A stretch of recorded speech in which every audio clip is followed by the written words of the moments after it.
Okay, next. Kumusta po si Attorney Lopez? Kasi tayo kayo ng tayo.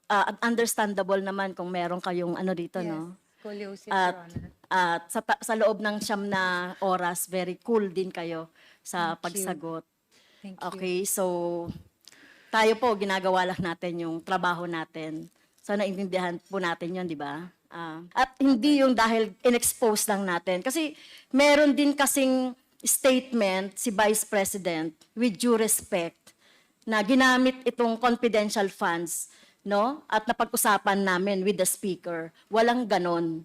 For the record, Mr. Chair, no? Walang ganon na etong confidential funds kaya daw in-expose ni France o kaya in-expose ng Makabayan dahil meron kaming kontsabahan ng speaker or leadership. Walang ganon, no? Nakita niyo naman, no? Bakit natin expose ito? Dahil may nakita tayong notice of disallowance at bukod pa dun sa purpose natin na syempre hindi dapat nagkakaroon ng confidential. Yes, and Okay, may I so also add, yes, kung hindi ito demanding, commanding, parang siga-siga ba yung Office of the Vice President na utusan yung OVP, yung utusan COA. ang COA na hindi kami sundin ang Ah, Congress or House of ah, Representatives? Your Honor, Mr. Chair, hindi po siga-siga ang OVP. It is really just a respectful request, Your Honor, for them to consider our position. Like all position papers filed, ito po yung we feel that these are the issues that we needed to raise. So, Okay. which we addressed to the Commission on Audit. Okay. So kanina, Mr. Chair, no, binanggit na ng ating mga colleagues yung mga dahilan, no, kung bakit mali ang paniniwala ng Office of the Vice President, kung bakit we are holding a hearing in aid of legislation dahil sabi nila wala pa daw batas o wala pa daw panukalang batas. So kaya nga tayo nag-hear ng, 'di ba? Malinaw naman na 'yan.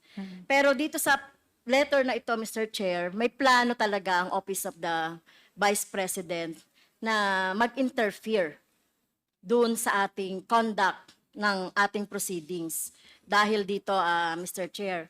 At I'm sorry, Attorney Lopez, no, dahil ikaw yung nakapirma dito, and according to our rule, one of the reasons on the is the undue interference in the conduct of proceedings. So may I move, Mr. Chairs, na nag-violate si Attorney Lopez dito sa ating proceedings or doon sa ating trabaho due to this Section 11, letter F, undue interference in the conduct of proceedings. May I move to cite Attorney Lopez in contempt, Mr. Chair? I move.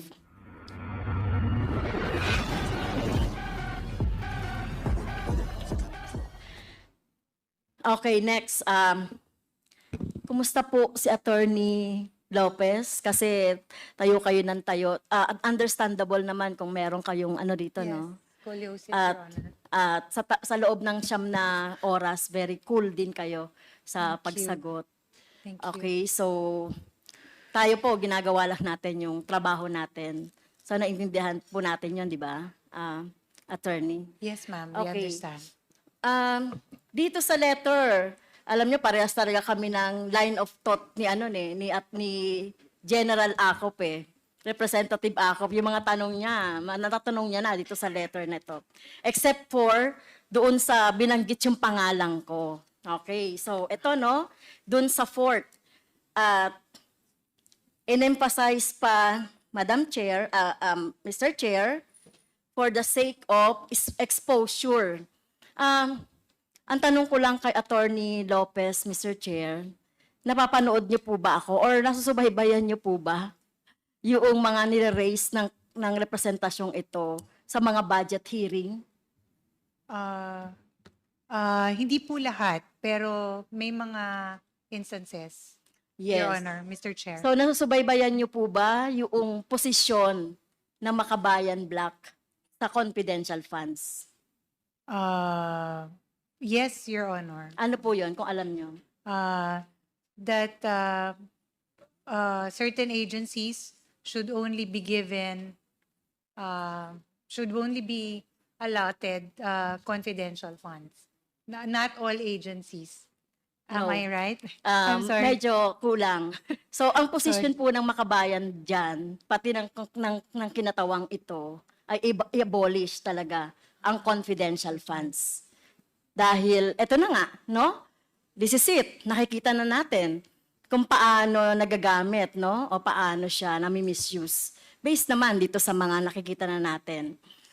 Okay, so sinasabi ni Attorney Lopez, Mr. Chair, for the sake of exposure. So ano po yung ibig sabihin ng bakit parang in-emphasize nyo pa na ako ay ni-raise ko itong confidential fund for the raise of exposure. Anong tingin nyo mapapala ko na i-raise ko to for the sake of exposure? Respectfully, Your Honor, Mr. Chair, may I be recognized? You're recognized, Attorney Lopez. Thank you, Sir Chua. Ma'am, as mentioned earlier, the letter that we have submitted is a mere request to the Commission on Audit. Yeah. It is a simple statement of our position, given that there is a ongoing audit investigation on the confidential funds. No, you are not responsive, Mr. Chair, Okay. doon sa tanong ko. So anong mapapala ko lang doon sa sinasabi nyo na, at in-emphasize nyo pa for the sake of exposure. No? The only purpose mentioned is to expose to the public the use of confidential funds. So the only purpose ay ano lang, i-expose ko lang yan. Tingin mo wala akong dahilan bakit natin i-raise itong confidential funds. Hindi naman po, Your Honor. Okay. Ito lang po yung position namin as an office. Hindi naman namin sinasabi na wala po kayong purpose. Except, To expose it. no, in this case kasi, Your Honor, the premise is that hindi pa po final yung findings ng audit investigation. So, we feel that it was not the right time to release it because it was inconclusive. It was not final. Yun naman po. But it is not to say, Your Honor, that you have no purpose Yes. really at the Oo. end of the day. Meron po kayong position. I understand that as member of the Akbayan. Makabayan. Sorry, Your Honor. Makabayan Block. Yes. As member of the Makabayan, mula pa nung panahon ni former representative sa Turo Ocampo, against na kami sa mga confidential funds, sa mga iba't ibang funds na walang control, no, yung ating taong bayan. Kaya yung pag-expose natin ng confidential funds, hindi lang yan sa panahon namin. At nakita naman natin yung mga experience niyan. Instead, di ba, kung meron tayong confidential funds, ibigay yan doon sa mas tangible na mga projects, mapapakinabangan ng taong bayan, di ba? So, yun po yung ano namin doon. At hindi yung dahil in-expose lang natin. Kasi meron din kasing statement si Vice President, with due respect, na ginamit itong confidential funds, no? At napag-usapan namin with the Speaker. Walang ganon. For the record, Mr. Chair, no? Walang ganon na etong confidential funds, kaya daw in-expose ni France o kaya in-expose ng Makabayan dahil meron kaming kontsabahan ng speaker or leadership. Walang ganon, no? Nakita nyo naman, no? Bakit natin expose ito? Dahil may nakita tayong notice of disallowance at bukod pa dun sa purpose natin na syempre hindi dapat nagkakaroon ng confidential funds. So, yun po, no? Para on the record, malinaw lang yung posisyon ng Makabayan at ng kinatawang ito dito sa confidential funds at walang kinalaman si Speaker, with due respect, no, kung bakit namin ini-expose yung confidential funds. O baka naman isipin na naman ni Vice President na pinagtatanggol natin ng Speaker. Wala pong ganon. No? Dito sa Kongreso, magkakaiba man kami ng position dito sa Kongreso, we respect each other's political position, political belief, no? So, talagang gano'n na, kasi iba-iba talaga pinanggagalingan. Okay, so gusto ko lang malaman, gusto ko lang ano no, 'di ba? Gusto ko lang din linawin yung point na yon. Well,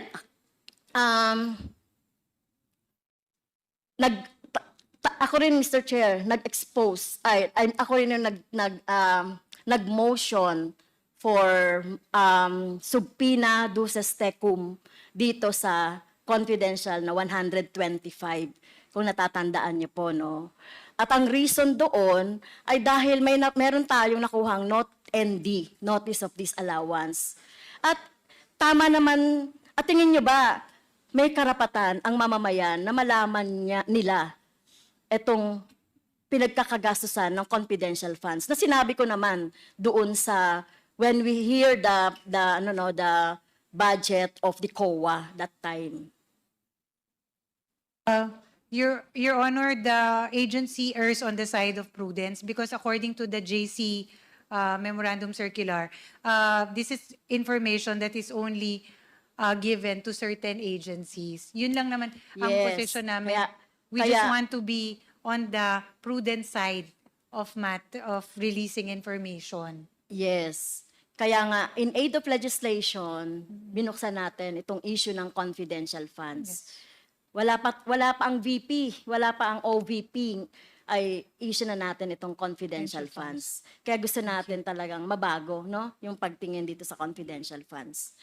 Okay, Mr. Chair, nung tinanong natin during the budget hearing of the OVP, yung tungkol sa, ako yung first na nagtanong doon sa budget hearing ng budget ng OVP. Did you remember that, Mr. Chair? Nandun ka sa likod ni VP. Opo, Oo, yes, nandun yes. ka sa likod ni VP. At talaga namang hindi ako satisfied kasi wala naman siyang sinagot. 2 linya lang yung mga sinabi niya, di ba? So, hindi ako satisfied talaga. Okay, Mr. Chair. So, yun lang, no? Gusto ko lang linawin yung ano ba yung position namin sa confidential funds? Ano ba yung papel dito ni Speaker? No, walang papel whatsoever si Speaker doon sa pag-ano namin, pagbusisi namin sa confidential funds. Hindi lang naman OVP. Kung mapapakinggan nyo ko, ang makabayan, hindi lang confidential funds ng OVP ang kinikriticize namin. Tama? Okay, so, Mr. Chair, kanina pa kasi, na tinatanong natin si Attorney Lopez na sinasabi niya parang wala siyang alam sa confidential funds. Not until na sinabi ng ating si DS Suarez, yung tungkol dun sa 2 letter. Nang ibig sabihin, meron siyang alam kahit papaano dito sa confidential funds. Pero kung di pa binrot out itong letter na to, na talagang kayo, yung nakapirma dito, ay talagang mukhang pangangatawanan ninyo, na wala talaga kayong alam. Tama ba yung impression ko? Your Honor, wala po talaga akong alam as regards the disbursement, utilization. Hindi. Hindi yun. Yung the whole, yung confidential funds. Kasi parang sinasabi mo kanina na labas ka doon sa confidential funds. Kasi from budgeting, kasi tinanong ko nung last meeting, si Mr. Tendo, Rabago, napag-usapan naman talaga ito, yung 125, na pagre-request, nung 125. So may alam ka doon. Siguro ma'am, for the record, Mr. Chair, Your Honor, Mr. Chair. Yes, Oo. please continue, Ayun lang Attorney po yung Lopez. point of clarification. Ang point of clarification is that I am aware that in the budget of the OVP, meron po tayong confidential funds. Ang wala lang po akong direct or personal information is as regards the utilization, disbursement of Well, the set fund. I respect your Yun po your yung- answer to that. May clarification. Pero Oo. you respect me also na hindi ako naniniwala. I understand, Your Honor. So naniniwala ka ba na yung confidential fund is a public fund? Uh, It is not private. Yes, Your Honor. Okay. So lahat po ng public fund, according to the law, ay ino-audit yan. At tinitignan kung saan ginamit at dapat alam din ng bayan, ng taong bayan, saan niya napunta. Yes, Your Tama. Honor. Oo. Kaya walang confidential na nga, kino-confidential pa natin, yung paggasta nito. At sinasabi natin, kaya gusto natin baguhin yun. Kung magtutuloy pa rin yung confidential fund, Hindi lang dapat speaker, hindi lang dapat Senate President, hindi lang dapat agency ang nakakaalam nitong utilization ng confidential funds. At doon tayo nang gagaling, mabago yung mga ano no. But of course, ang position namin, i-abolish yan. Okay, Mr. Speaker, dahil dito sa sulat na to, Mr. Speaker,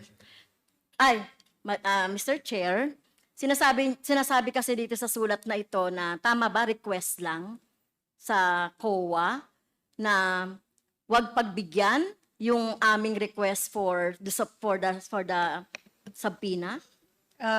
It was really just a request directed to the Commission on Audit, Your Honor.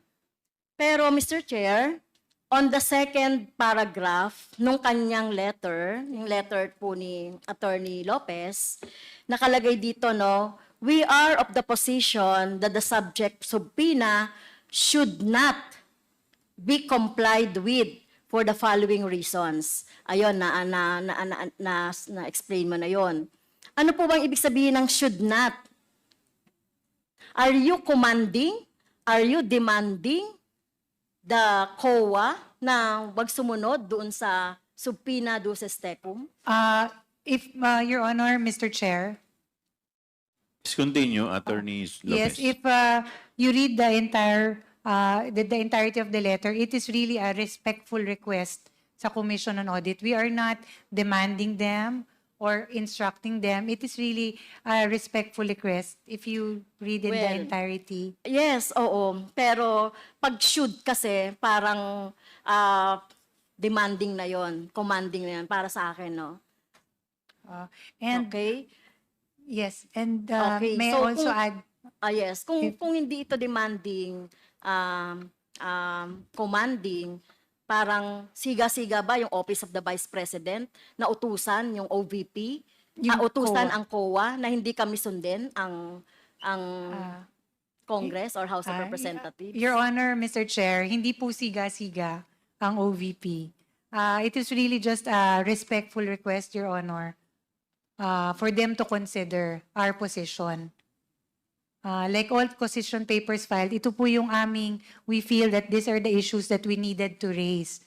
So, Okay. which we addressed to the Commission on Audit.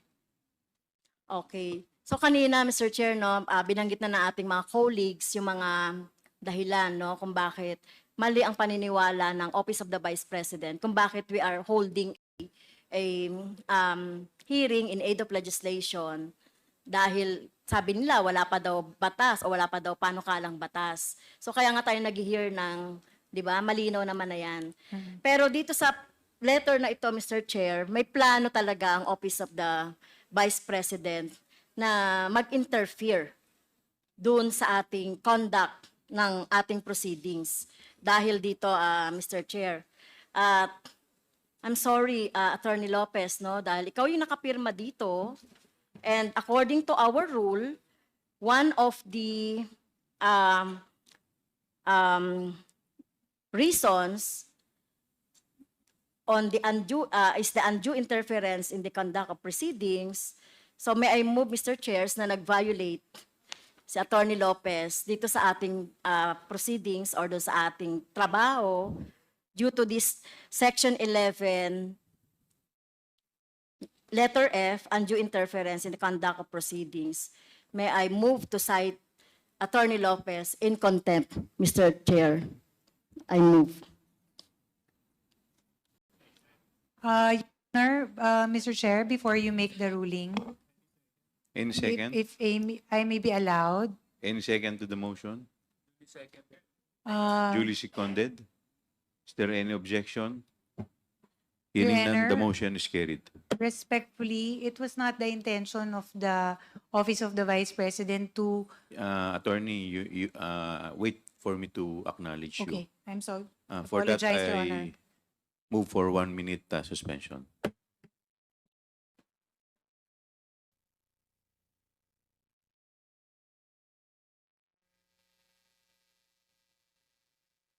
Yes, Attorney Your Honor, Mr. Lopez. Chair, I would like to seek an reconsideration, Your Honor, of that recent resolution to cite me in contempt, Your Honor. For the record, it was just uh, respectful request to the Commission on Audit. There was no intention, Your Honor, to demand from them or to order them or to commandeer them into something that they did not want to do. It was really something that we requested of the Commission on Audit. And at the end of the day, it is still the Commission on Audit who will decide best, Your Honor. And on another matter, this is a personal note for the Congressman Franz. Ma'am, I truly apologize if there was something in that letter that slighted you on a personal note. It was not my intention, Your Honor. I deeply apologize, and I wish and I hope you would consider my apology. This is my personal apology, ma'am. And I would like to request to the members of the Honorable Committee to lift that contempt order or to reconsider and grant my request, Your Honor, not to cite me in contempt. Maraming salamat, Your Honor, Mr. Chair. What is the pleasure of Congresswoman Franz Castro?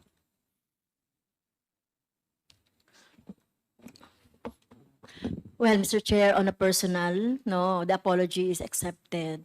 However, in the totality of the discussion from 10 o'clock up to now, nakita natin, Mr. Chair, no, very evasive, yung mga sagot ni Attorney Lopez. Tsaka nakita talaga natin na itong letter na to, hindi lang itong letter na to, Mr. Chair, yung totality talaga ng mga discussions pa kanina. Yun yung dahilan bakit natin siya gustong nag-move tayo na to cite in contempt. Kaya, Mr. Chair, I stand by my motion, Mr. Chair. Okay, since we have already cited Attorney Lopez in contempt, the question now is the period. So what is the pleasure of the body? May we know from Congresswoman Franz Castro? Since maximum naman, Mr. Chair, no, na penalty natin dito is 10 days, considering the health no nung ating resource person. Nakita naman natin siya kanina, no. And naging matyaga naman siya din sa pagsagot sa atin. So we will have the next meeting on November 25, Mr. Chair. So I move na until November 25. Which is on Monday. Yeah. Okay. Is there any second to the motion? Second. Duly seconded. Is there any objection? Hearing none, the motion is carried. May we request the Sergeant at Arms to arrange a room dito lang po sa vicinity ng House of Representative. Yes.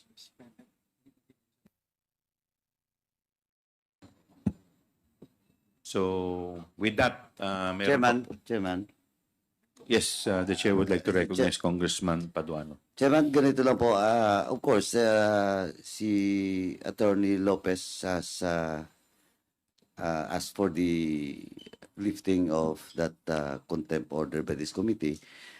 Attorney, while this committee has decided to stand by what the majority of these members, the members of the committee, to cite you in contempt, still you have your right to appeal, no? Kahit bukas po. That's the right of every resource person or witnesses being cited in contempt. And second, I'd just like to clear that the maximum of 10 days, because the violation is of Section 11, Paragraph F, which is undue interference, and under Section 12, maximum penalty for that is only 10 days. No, so E and F lang naman yung 10 days. But of course, malinaw po na yung ruling will be automatically lifted on Monday, no, upon resumption of the hearing. Now, Mr. Chair, ito lang po, anyway, yung rights ni Attorney Lopez, malinaw naman po sa kanya. Attorney, kasi ganito yung sitwasyon. Attorney Sanchez, this will be also Lopez and Lopez, Sanchez. Lopez. And Sanchez, because you're the most highest, both of you are the most highest official representing OVP. Kasi ganito po, since the travel order, travel order of those persons no cited in contempt, particularly the Fajarda spouses, Miss Acosta and Ortonio, since the travel authority order will end on Friday, tama, 18 to 22 kasi, will end on Friday, and the next 2 days, weekend. But on a regular situation, on a regular practices, no, in office, Monday they should report, di ba? And I hope you can bring them, no, on Monday. On Monday. Tapos yung question of their plea to lift the contempt order, pag-usapan na lang dito by Monday rin. For as long as nandito sila. Kasi para matapos na to, and this might be the last hearing kung nandito sila by Monday. Baka kaya na nating tapusin. No, ang malaga kasi dito yung tatlo eh. Ay yung apat, no? Yung Parda couple and si Tenorio and Acosta. So can you guarantee us, Attorney Sanchez? Sanchez, kasi si Attorney Lopez is nandito eh, sa House. Can you guarantee this committee that you can bring them on Monday? Your Honor, Mr. Chair, I can only try to contact them and relay your message to them, Mr. Chair. But as to guarantee, Mr. Chair, I am not in a position to guarantee that, Mr. Chair, because for one, they do not report to me, and second, I was not the one who issued the travel orders, Mr. Chair. No, whatever it is, but you're the most senior official representing the OBP in this hearing today. At sabi ko na nga, kung wala tayong tinatago, bakit hindi sila pumunta dito? Di ba by Monday? Di ba ganun lang yun? At least, pag-usapan na rin yung contempt order sa kanila. For as long as they will answer all the queries raised by the members of this committee, tapusin na natin to. Monday. Yun lang po sana. Para matapos na tong investigation na to. Ako kasi personally, naiwan na lang sa akin yung BTR na lang eh. Policy question po. Tsaka yung sa COA. Well, in fact, I have already manifested that just this evening with regards to BTR, the Public Banding Law, tsaka yung MC 97-002. So, attorney, please. Kasi magre-report din yan, supposedly, kasi nasa central office sila, dapat magre-report sila, di ba? Yes, Mr. Chair, once I report to the office, Mr. Chair, I will inform them, Mr. Chair. Thank you, Mr. Chairman.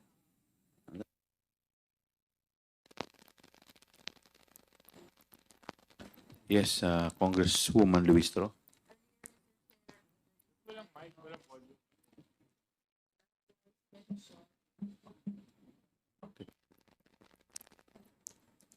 Mr. Chair, earlier Attorney Lopez made mention about the 4 DepEd officials who were separated from the agency. I wish to shed light on the circumstances surrounding their separation. And with that, Mr. Chair, I respectfully move that we issue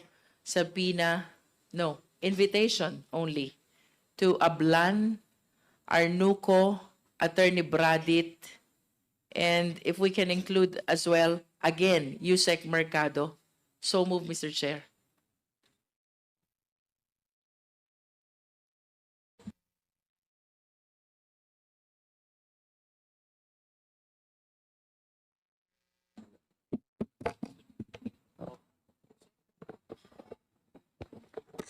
Is there any second to the motion? Duly seconded. Is there any objection? Hearing none, the motion is carried. Mr. Chair, Honorable Raul Manuel. Mr. Chair, in preparation din po para sa susunod nating hearing dahil bahagi din naman ng objective ng ating mga investigation ay yung pag-assert ng power of the purse natin sa Congress at paano din natin makikita yung patterns ng posibleng paggamit at pag-abuso sa confidential funds. Given, Mr. Chair, na si Ms.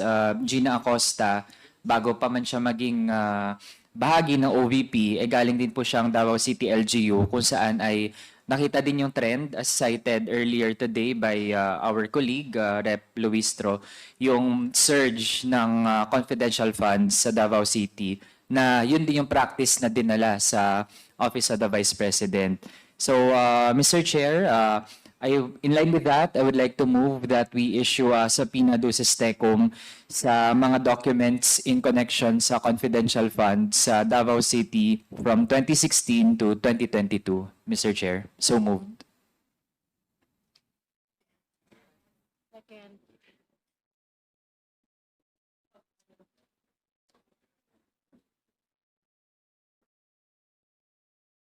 Hello. Is there any second to the motion? Duly seconded. Is there any objection? Hearing none, the motion is carried.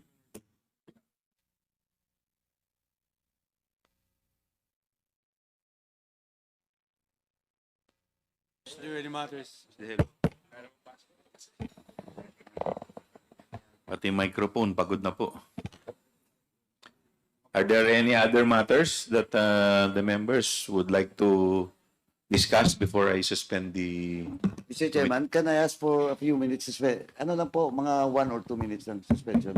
Yes, before I suspend may sasabihin ka, DS? Okay. 1 minute suspension is declared by the chair. To the proceedings. DS, J. Suarez recognized. Of course, I would like to thank the presence of our resource persons, but I would just like to stress the point that was amplified earlier by Congressman Franz Castro. No, the basis really is the totality of acts, including all the letters, questioning the jurisdiction, failure to attend our numerous hearings in the past, was because of the basis for the penalty that was issued upon her. Although, on this note, I just really want to stress na tama po yung sinabi ni Congressman Paduano na we'd like to have an ending to these hearings already because I'm sure, Ma'am Camora, Ma'am, may iba ka namang gustong gawin, di ba? Kaysa sa mag-attend ng committee hearing, marami ka rin trabaho sa opisina. Mr. Chair, yung NS po ng 2023, hindi ko pa nare-review. Oh, see, that's precisely my point. There's so much work that has to be done, and yet we're consuming public taxpayers' money by conducting hearings that can actually be already completed and done for as long as the 4 other individuals present themselves in this committee. So I implore the Office of the Vice President to comply with the contempt order. Have them come in, let's finish this and explain, and then we're done, and we can go on with our other duties to the country and to the different agencies and offices that we hold. So that's my manifestation, Mr. Chair. Maraming salamat. Thank you. Meron pa po ba? Kung wala na po, do I hear a motion? There's a motion to suspend. Is there any second? Duly seconded. Is there any objection? Hearing none, the motion is carried. I move to suspend the hearing until Monday, November 25.